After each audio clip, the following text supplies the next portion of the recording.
আমার কালেকশনের নতুন সংযোজন সিলভারের বাটি একটি।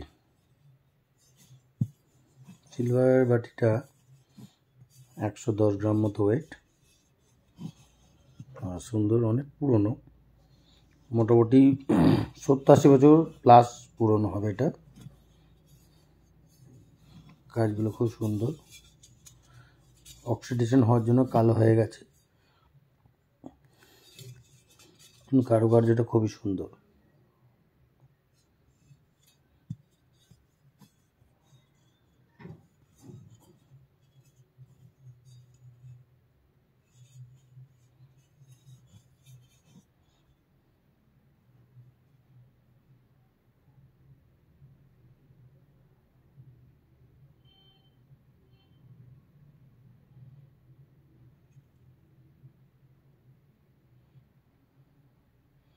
কিছু লেখা আছে ইংলিশ।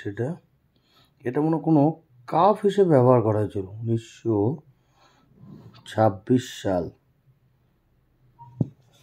দেখা যাক এটা কত সাল লেখা আছে।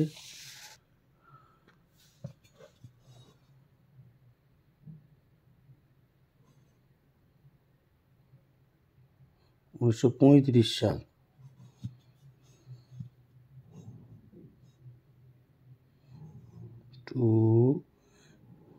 কোনো একজনকে দেওয়া হয়েছিল, তার নাম লেখা আছে এটা, এই বাড়িটা।